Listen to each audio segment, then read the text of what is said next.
आणि हे सर्व करत असताना आम्ही इच्छुक म्हणून म्हणत असताना आमच्यांवरती डायरेक्ट जीवे मारण्याची धमकी, ह्यांना उडवतो म्हणून धमकी, गाडीने खलास करतो म्हणून धमकी, ह्याला पूर्णपणे त्यांच्या ऑफिसमध्ये बोललेलं आमच्याकडे ऑडिओ पण आहे, व्हिडिओ पण आहे.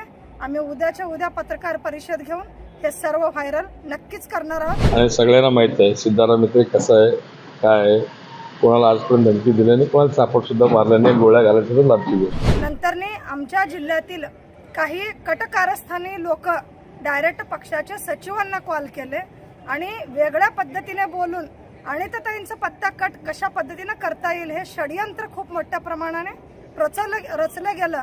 आणि तिथं थांबल्यानंतर शेवटच्या क्षणी बोलले की बी फॉर्म राहू दे, इथं उद्या आम्ही शहाजी बापूंकडे पाठवतो आणि तिथून तुम्ही सांगोल्याला ऑफिसला जाऊन कलेक्ट करा.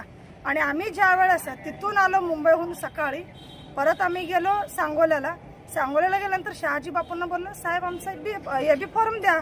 मग बोलल्यानंतर थांबा म्हणून बोलले आणि साहेब म्हेत्रे साहेबांना फोन लावले. तर साहेब म्हणले जर अनिता माळगेला बोरामणी जिल्हा परिषद गट जरा दिलात तर मी पूर्णपणे ह्या 9 झेडपीच्या प्रक्रियेमधून मी बाहेर पडतो. हे म्हणजे एक हुकुमशाही पद्धतीनं पूर्णपणे एक दबाव गट किंवा दबाव आणायचं काम साहेबांनी करत आहेत. आणि इथं लाडक्या बहिणींना न्याय तर दूर, एखाद्या माझ्यासारख्या सर्वसामान्य ग्रामीण भागातील महिलांसाठी झटणाऱ्या महिलांवरती अन्याय करून इथं पूर्णपणे लाडक्या बहिणीचा पत्ता कट करण्यात आलेला आहे. आणि हे माझं म्हणजे अपमान नाही, समस्त महिला वर्गांचा अपमान आहे. आणि आज एक महिला काय करू शकते हे वेळ आल्यानंतर नक्कीच कळेल, कारण एक नारी सप्य भारी. आणि हे सर्व करत असताना आम्ही इच्छुक म्हणून म्हणत असताना आमच्यांवरती डायरेक्ट जीवे मारण्याची धमकी, ह्यांना उडवतो म्हणून धमकी, गाडीने खलास करतो म्हणून धमकी, ह्याला पूर्णपणे त्यांच्या ऑफिसमध्ये बोललेलं आमच्याकडे ऑडिओ पण आहे, व्हिडिओ पण आहे. आम्ही उद्याच्या उद्या पत्रकार परिषद घेऊन हे सर्व व्हायरल नक्कीच करणार आहोत.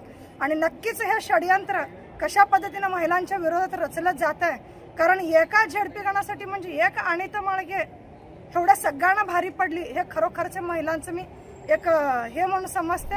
नाही, तसला कुठला धमकीचा प्रकार मी केला नाही, कोणाला धमकी दिलं नाही.